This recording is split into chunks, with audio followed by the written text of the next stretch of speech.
Year by year, I got better, and now I talk for a living. So it's very ironic.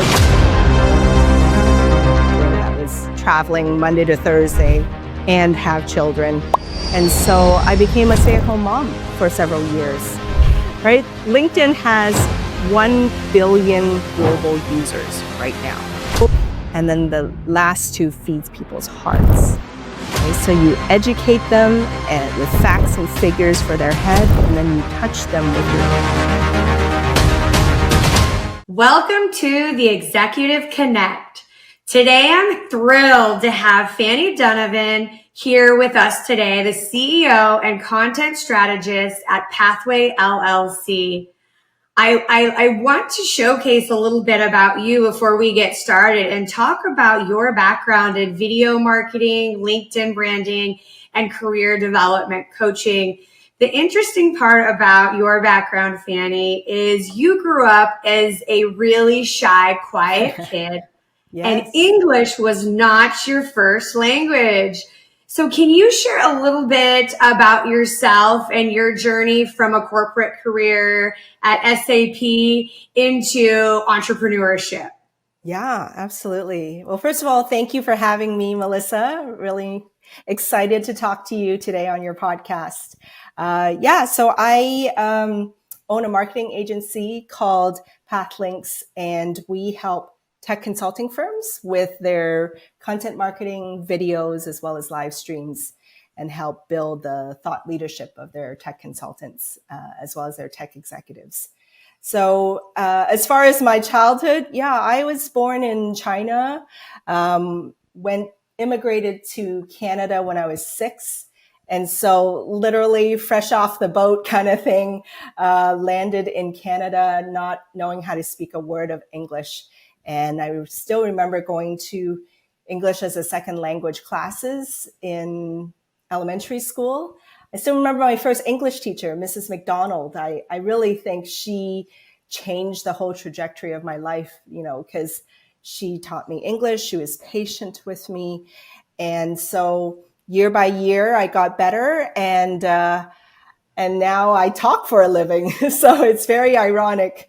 But growing up as an immigrant in Canada, just very quiet. Well, first of all, because I couldn't speak the language, and then just very shy and just kind of fish out of water. And year by year, and eventually going into consulting, where you have to talk for a living, you're giving advice for a living. It just really kind of taught me the importance of communications and doing change management and training for SAP implementations in aerospace and defense companies. You're constantly presenting, you're constantly talking and engaging with clients. And so it became such an important skill. And now I get to kind of help others do that on video and live streams. And it's so, so rewarding, because it truly is my mission and vision that everybody, especially us techie geeks and nerds, be seen and heard for our thought leadership. Yeah, I love that. Now, was there a specific event, or what was the change catalyst from going to W-2 employee to an entrepreneur? Was there something specific you can share? Ready to lead smarter and invest wiser? On the Executive Connect podcast, we unpack executive strategies for wealth and influence. Hit the subscribe button now. Don't just watch, act. Absolutely. Yeah. I mean, I had 3 years as a civil engineer, and then almost 10 years as a consultant. And so had that whole corporate career, and then, fell in love. Imagine that, got married and wanted to have some babies. And there's no way at least for me anyways, it's different for every woman. I could not juggle a consulting career that was traveling Monday to Thursday and have children. And so I became a stay-at-home mom for several years. And when I was trying to figure out what to do next, that was when I was really lost.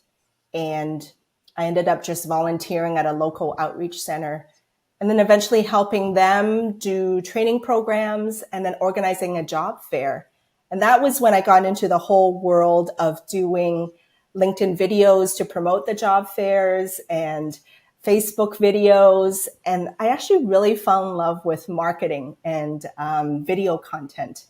It created this great connection with the community and building rapport with the audience. And from there, that's when the business was born. Eventually, employers started asking for video marketing services, and job seekers wanted to kind of build their brand on LinkedIn. And then year after year, it became a business. And now I focus purely on kind of the technology industry. So it's a full circle, right? That I'm now back in technology, but I get to do marketing with them. And yet I understand the lingo and what it means to put through a technology project. So yeah, it was through being a stay-at-home mom and finding my way again and like kind of reinventing myself again. Yeah, I love it. And I've loved, getting to know you and talk about how much our lives and journeys have paralleled. Right? And I know, and we've talked a little bit about personal branding and the importance of it in the technology field, whether you're a civil engineer or a CIO. So can you share a little bit from your perspective, the importance of personal branding today? Yeah. I mean, we grew up thinking if we work hard, keep our heads down, we'll get the promotion, and then like check, check, check, go up the corporate ladder kind of thing. And that's just not the case anymore, right? Job security is definitely not as stable. We're victims of layoffs or, reorganizations and things like that. And so nowadays, it's all about staying current and being top of mind. And we're all on our phones. We're all on LinkedIn. We're all scrolling. And LinkedIn has become such a great platform, not just for jobs, but to share what we know, to educate others, to share our knowledge, to share our experiences. And so by building a personal brand, even if you're not looking for a job, even if you are not, selling anything, it's so important to kind of like be visible, right? And so by building a personal brand, by sharing advice, tips, articles, all that, it becomes a way to become top of mind, not just for your own self in your organization, but also just to be top of mind if you suddenly lose your job or there's suddenly a career transition. And you and I talk like you speak a lot, Melissa, right? And across conferences and panels, even just that visibility, right? Letting people know that you're an expert in A, B, and C, and then being invited to speaking opportunities. All that is part of personal brand and making yourself current and visible to others.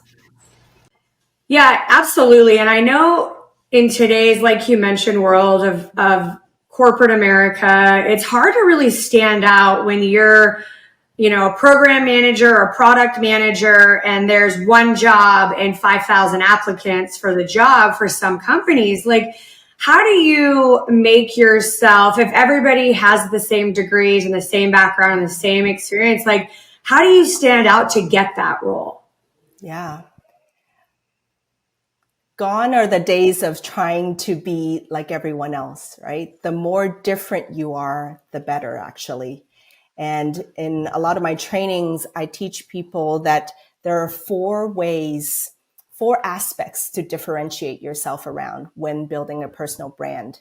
Number one is obviously your expertise.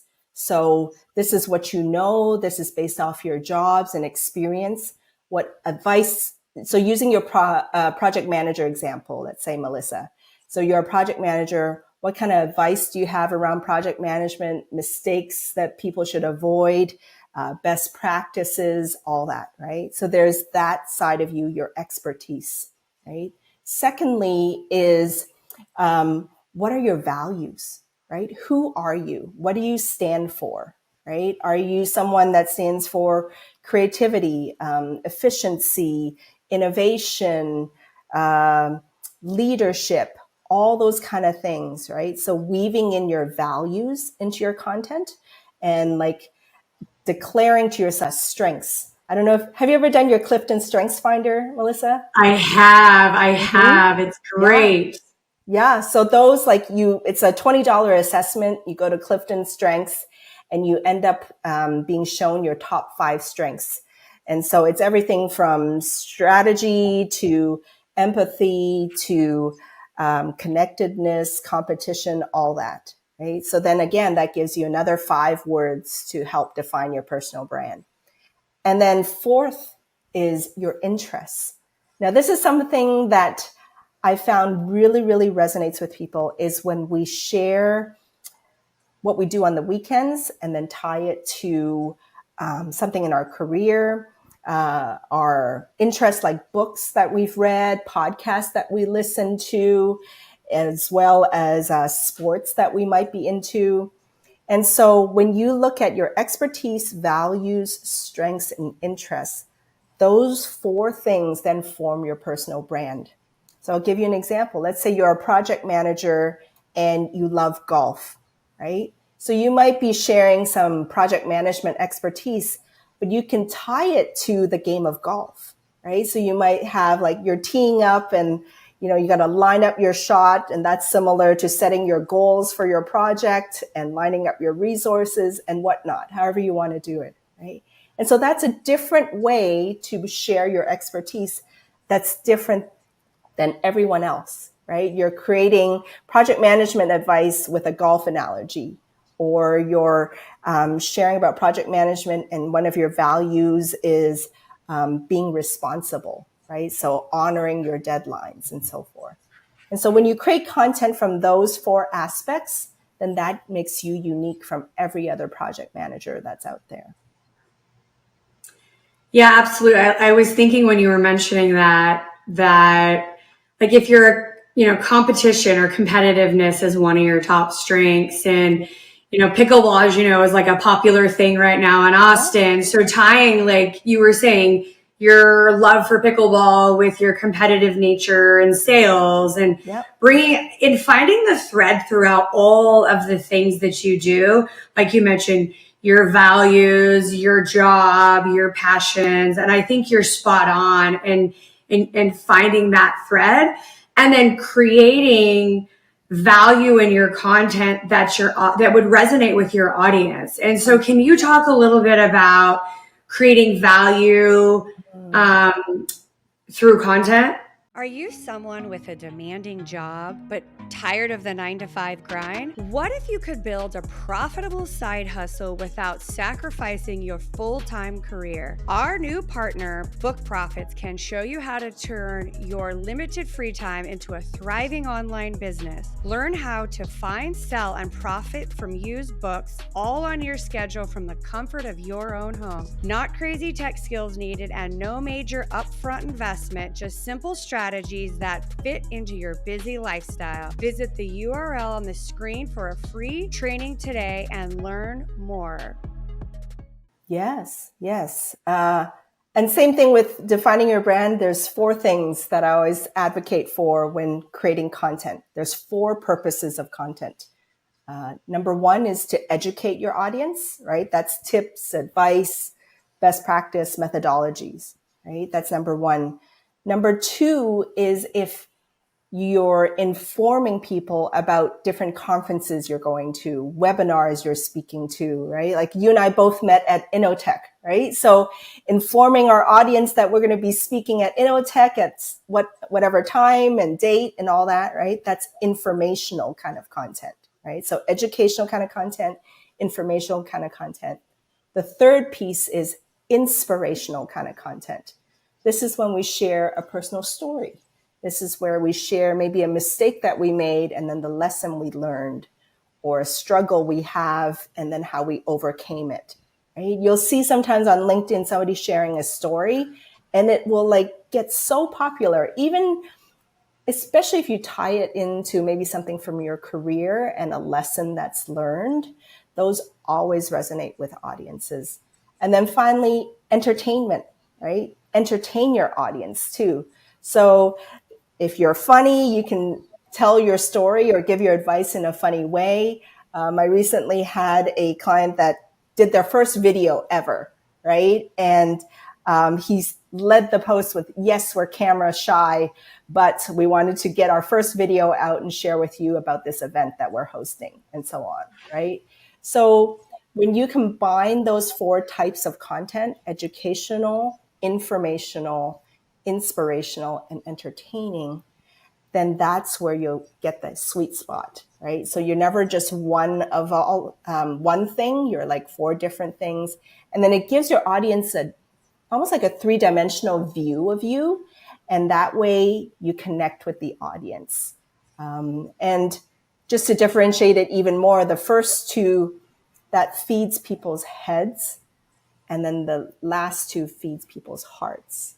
Right? So you educate them with facts and figures for their head, and then you touch them with your stories and your funny moments, and you touch their hearts.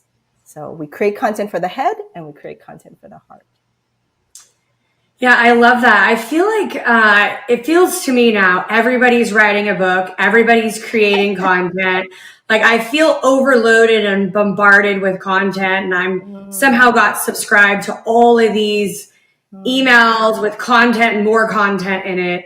And so I want to get your perspective on content overload, I'm going to say, and some of the challenges and struggles content creators have today. Yes. Yes. Yeah. It's almost like a machine sometimes, right? You got to like feed the machine, feed the content machine. I think it just depends on what stage you're at, right?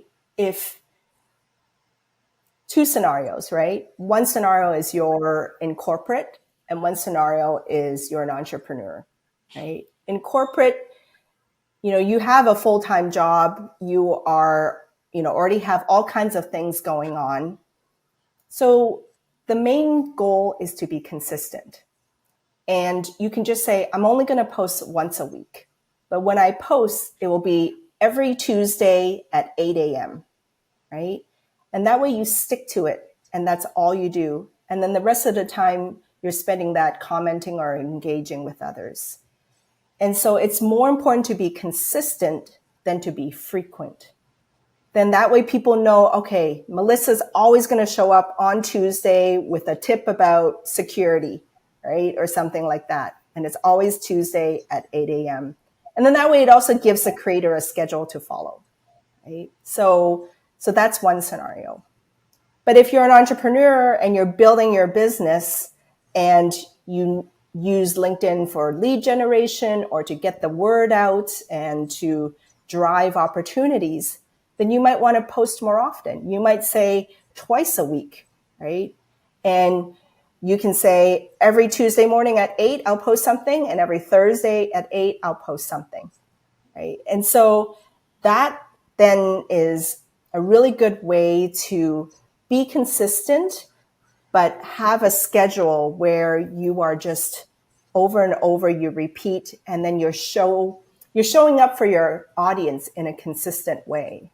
Right? It's like when we were growing up, like we always tune into a sitcom at that same day, same time. I remember Thursday nights, it was always Seinfeld. I don't know, maybe I'm dating myself, Melissa, but so like Thursday night, I'm always tuning in and watching sitcom after sitcom, right?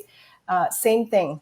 So by setting out those schedules, that's a way to beat that burnout and not overwhelm yourself. Yeah, absolutely. And you're not dating yourself. On Sunday nights, I used to watch the Disney Channel. So I agree. I think it's being consistent. You're spot on being consistent with the content. The other thing I want to mention, and I hear a lot of people say, well, you have more time to do all this stuff and post and, create your posts and all those kind of pieces. But I will tell you that there is a very secret feature on LinkedIn where you can schedule your posts. Yes. And I think that is key. So a lot of people are like, how can you post at this time every week? And I'll tell you, I'm not posting ever during the week and ever. All my posts are done over the weekend and they're scheduled during the week. So to your point, Fanny, I could be consistent with what I'm posting and I don't have to worry about, oh, it's Tuesday at 8, I need to get my post out. So I want to pivot a little bit and talk about how people can leverage LinkedIn for their own branding and really discuss the power of LinkedIn for professional branding. Can you share a little bit about your insights in that capacity? Absolutely. Yeah. So of all the platforms out there, YouTube, Instagram, TikTok, all of them, right? LinkedIn is the most affluent network out there, right? It's the most affluent platform out there. It's the only platform where you can see where somebody's working as well as their job title or role, right? So it becomes a great platform for networking as well as for opportunities, business opportunities as well as job opportunities. And I'm going to throw some stats at you, okay, Melissa, for all us geeks here as well as in your audience, right? Right? LinkedIn has 1 billion global users right now, right? But of those 1 billion people in the last week, maybe only 0.4% posted, okay? However, I only know Dallas Fort Worth, right? There are about, I think, 1 million users in Dallas Fort Worth, but only 4% posted in the last month. However, there are about 47% of users that are constantly on the feed looking and scrolling. I call them the silent lurkers, right? They're not liking or commenting on anything, they're just scrolling. So what that means is you got 47% of users looking with eyeballs on the feed and only 4% that are actually creating. So the demand for content is so much higher at 47% than the supply of content, which is at 4%. And so if you're one of those creators creating and posting, even though your feed looks busy, right? Then you're going to stand out amongst your peers and your competitors, right? Again, it's about being top of mind, right? There might be 100 speakers around security, but because you're the one that's visible and out there, then you're going to be the one that people think of when an organizer of a conference comes up and needs a security panelist. They'll think of you first because you're showing up in their feed, right? So LinkedIn has that power to really kind of set yourself apart. Whereas the other platforms like Instagram, YouTube, Facebook, they're quite saturated. So it's really hard to get organic reach without having to pay for ads. But LinkedIn, you can still get tons of organic reach without having to pay anything. Like you can be on the free account, you don't need to pay ads, and you can still reach a wide audience. I love that you're mentioning the lurkers because I'll have people that always say, hey, I saw 2 months ago you posted this, but people are watching. To your point, people are watching, they are paying attention. They may not engage, and your competitors are watching, the people that you work with that want to give you a hard time about LinkedIn, but then won't post, right? Everybody is watching it. And you're right. It is a platform to get your content out there and get your brand out there. So I want to talk a little bit about your approach to helping people turn their messaging, their pictures, their video into actually engaging content that people want to click down and read or listen to. Can you share a little bit about that? Yeah. I'll share firstly about the number one type of content that gets the most reach and most attention, and that is photos. So anytime you are at an event or you presented something or you're networking or you went to a conference, whatever it is, take a photo and share that, especially if you're in the photo as well. That will always perform the best in terms of attention, likes, and comments, because your audience is seeing you and almost like a behind the scenes of what you're up to, right? And with those kind of posts, definitely share, like if you're at a conference, 5 takeaways you got from that conference and so forth. So it's not just like, oh, look at me, here I am at this place. It's also, I learned these 5 things and now I want to share it with you, the audience, right? So 100% image posts always work. And then secondly, videos are always popular. Those create like a connection with the audience, right? It's like somebody getting to know you even before they even meet you, right? And if you show up authentically and speak from the heart, or you're very open and transparent and honest, and you don't have to get super personal, but you're honest, right? And those create a huge connection with your audience. And then people feel like they know you. And over time, we do business and we work with people that we know, like, and trust, right? And you build up trust at scale, right? So videos have definitely that effectiveness. And then thirdly, carousels. We kind of see those kind of things where you can scroll across and kind of like a slide deck. Those are a great way to share 3 ways to improve something, 5 mistakes to avoid something, or whatever it is. And those are an effective way to share content as well. So those are just some different formats that people can adopt to create that connection with the audience. Yeah, you took my next thought was going to go to the video piece. Live stream and video content seem to be the thing on LinkedIn right now. And I want to hear a little bit about some of your clients and maybe even a case study where one of your clients was able to use some of their video content and that significantly impacted their personal brand. Do you have any, case studies that you can share with our listeners? Absolutely. Actually, I have 2, one from a business perspective and one from a personal brand perspective.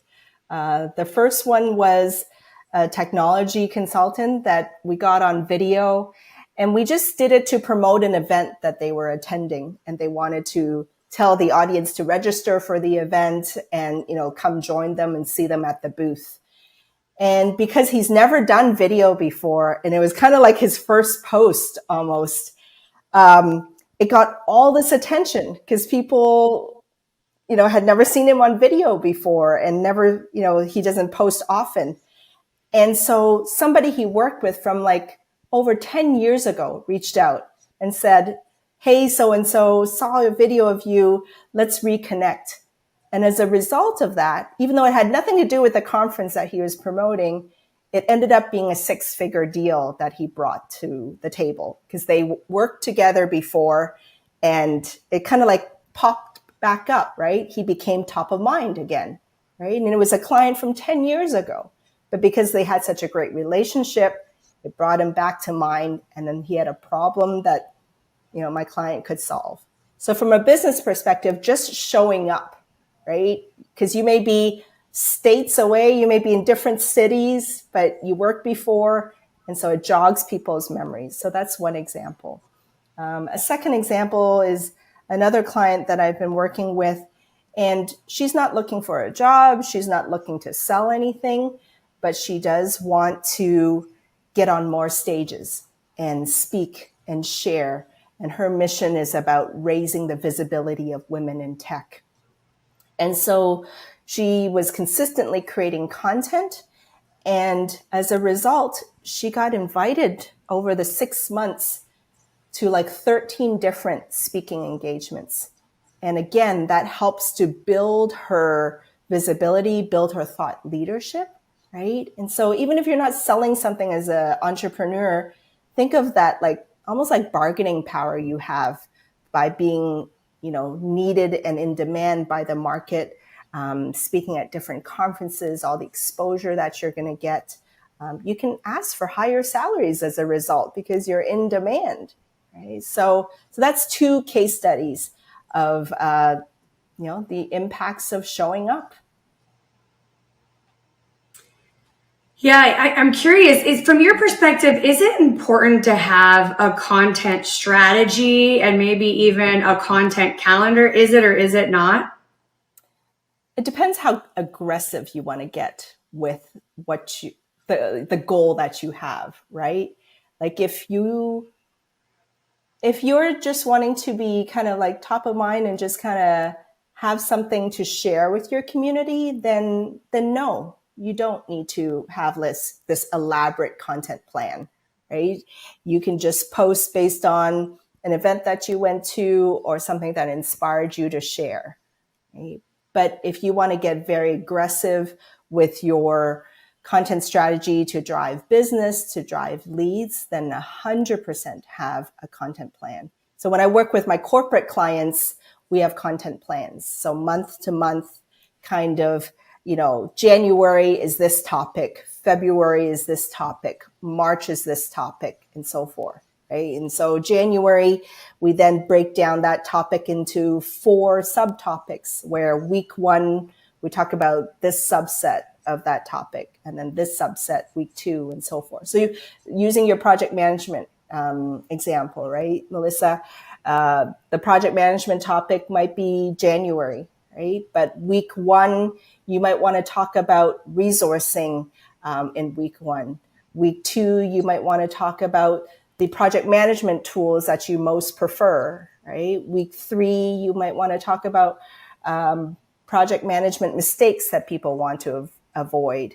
Week 4, you might want to talk about project management enablers and so forth, right? So if you really have a targeted goal that you're going after, like in business, then absolutely you need a content calendar. And the best way to do that is by topics and by months and then by weeks. I love it. I want to get your perspective and maybe any tips you can share with our listeners about, creating, editing, developing, producing video content, and anything that you can share that would make people's videos better. Yeah. If you're starting out, your smartphone is your best friend, right? Because our iPhones, our Androids, they're like 4K. You can get 4K video of our little phones, right? So if you're starting out, just use that. You don't need elaborate equipment. Don't let the thought of, I need all this fancy equipment, because that ends up just stalling you, right? Get out your phone and you can start with that. Get a lapel mic because audio is important. So then there's tons of $20 lapel mics that you can buy, plug it to the phone jack, and then that way you'll just have a nice warmer kind of audio. From there, you can upgrade to cameras and lighting. Lighting is probably the next thing that you can invest in, is just having good lighting. And it can just be the fact that you're facing a window, and so it lights up your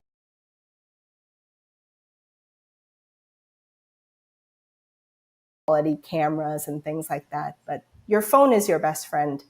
And then follow the rule of thirds, right? The rule of thirds is that when you look at the camera, your eye level is 1/3 from the top.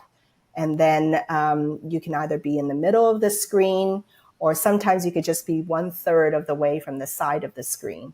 You'll see a lot of like news reporters, they're like 1/3 of the way on the screen. That way it allows for like captions and things like that to fly in from the other side.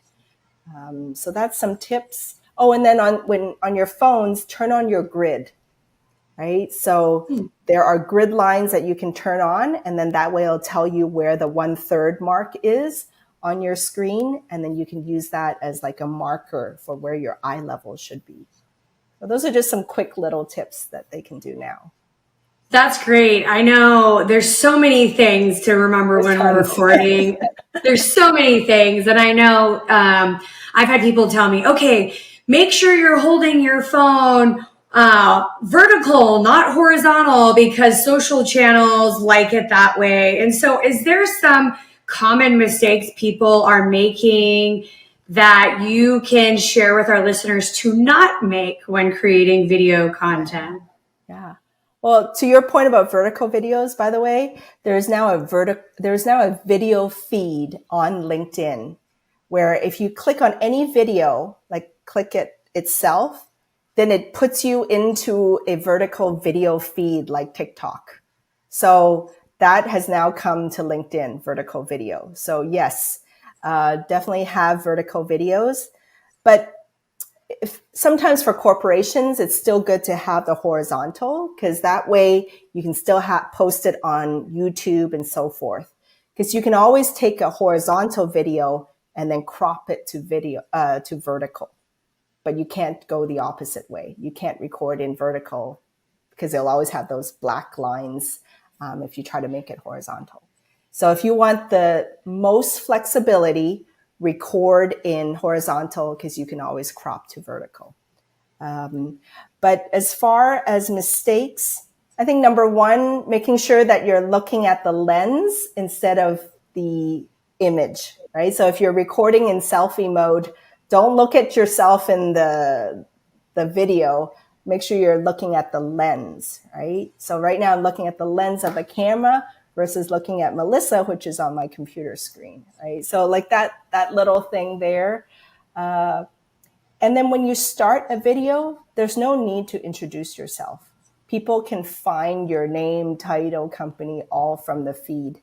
When you're doing videos, especially because we live in a short attention span world now, try to keep it to be about a minute and then start right into your topic, right? 3 ways to improve whatever, right? Let me share with you the 3 ways to do this and so forth. There's no need to say, hi, I'm Fanny Dunnigan and I'm blah, blah, blah, blah, blah, and then get into it. It's too much. Just go straight in with a headline, with a question that you're going to answer. And then that way you grab people's attention and they're in from the beginning. I love it. I know you mentioned at the beginning your values. One of my values is community. I really believe in creating a community around you, no matter what you're passionate about, whether it's tech or golf or pickleball, but creating community. And so when we think of creating community, it's not just face to face, but it's also using our content that we're creating and creating a community and really focus in on what, like you're saying, bring your heart and your head together. So can you talk a little bit about engaging community and communities in your personal branding? Yes, absolutely. It's so important to build community, and a big part of that can be done through comments. Right? So every time you post something, at the end of your write-up for the post, ask your audience a question. Right? So you might post something about something you're sharing or educating the audience on, and then you might ask your audience, what tip would you add to this list? Or what are your thoughts on this? Or do you agree or disagree? Comment below. And so when you create those kind of questions, then it facilitates or enables your audience to then comment. And then from there, you can have a whole discussion in the comments. And in fact, comments have huge power on LinkedIn because the algorithm loves comments. When they see a post getting lots of comments, then the algorithm then churns and spreads it to more of your network. And then the more you comment, the more you engage, and it just gets wider and wider in terms of where your algorithm is sharing the network. So commenting, asking your audience questions. And then there are days that I don't post at all. And all I do is I spend almost every day at least 10 minutes just commenting on other people's feeds. And that's a great way to kind of like build relationships online. I've met clients and friends and partners and collaborators simply from commenting on a post that I like. And maybe we shared a similar value, we shared a similar hobby, or we shared a similar industry. I'm like, really enjoyed your article about whatever. Would love to learn more about you, or perhaps we can collaborate on this and so forth. And so it's a great way to network online and find people that you wouldn't normally at in-person events. So commenting, asking questions, and then doing outreach, right? Like, so you might be interested in, let's say, creative writing. And so you can put in creative writing into the search bar. And from there, it'll pull up posts related to creative writing. And then that way you can find other creators, other industry leaders that have similar interests as you. And then you can build a network that way as well. So these are just some, 3 examples of how to build community. That's great, Fanny.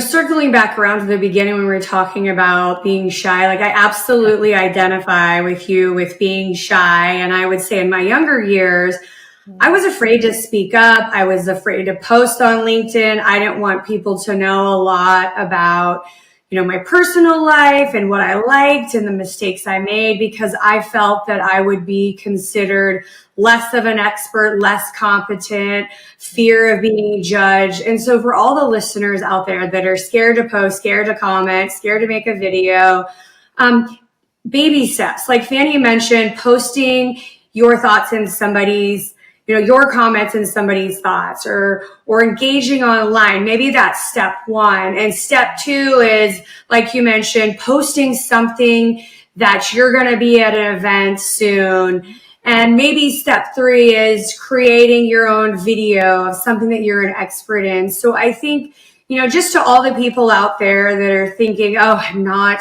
extroverted, I can't do it. I'm here to tell you, you can do it. We all started somewhere at the beginning at small baby steps. So, feel comfortable doing it at your pace. It is not a sprint. It is a marathon. And so just kind of in closing, Fanny, I want to get any of your final thoughts or anything that we may have missed that you want to share with our listeners. Well, just to expand on what you said, Melissa, one of the things I tell my clients a lot, and just people in general, right? When that fear hits, especially because we might fear judgment, we might fear disapproval. Oh, I don't look good enough today, or I put on some weight, or whatever it is, right? I would say focus out instead of focusing in. Okay? When we focus in, then we're in our heads and we're worried about how we sound, how we look, and all those kind of things. Will we be judged and all that? Okay? But if we focus out, we start to think about, what can I say today to inspire somebody? What can I say today to brighten somebody else's day? What can I say today to help somebody with their job search? What can I say today to help somebody grow their business? What can I say today to help somebody solve a problem because I've gone through it and I want to share with them? So when we focus out that way, then all those inner securities tend to kind of recede into the background. And then that way we come from a space of service and servant leadership versus anxiety and analysis paralysis, right? So always focus out, and how can I help someone today? And when we come from that space, then it becomes really natural. Yeah, that's great advice. And I think back to last year, I presented at a conference and I was the person that was moving the slides, which I couldn't see behind me. I was literally a slide ahead on my visual screen versus the people that were moving the screen. And for the audience. So I wasn't even talking on point on slide. Yeah. And it's funny to me, Fanny, that people came up to me and they're like, wow, that was great. And I was so judgmental of myself. And I'm like, oh my God, I totally blew that. I'm sure nobody understood the first half an hour of my speech, but sometimes I think we're more critical of ourselves and our content than the other listeners and people. So you hit on it a few times, being, going for the emotion, being vulnerable, talking about the mistakes you made, and realize nobody's perfect, and the only perfect people that are doing it are in the movies, on the movies. They're professional actors, and so we're all just doing our very best. And so to give yourself some grace and patience with the process, you'll continue to get better. 100%. 100%. I love it. So thank you so much, Fanny, for being here today. Melissa. I appreciate you sharing insider tips and advice and things not to do. And so I task all the listeners to try it. Yes. Use one of her tips that she shared with us today, or don't do one of the things she suggested not to do. And follow Fanny online, follow us on the Executive Connect podcast on YouTube and LinkedIn. And we love to hear from you and what you want to learn, what you want to hear about. So engage, message us in the content, and that's the Executive Connect podcast.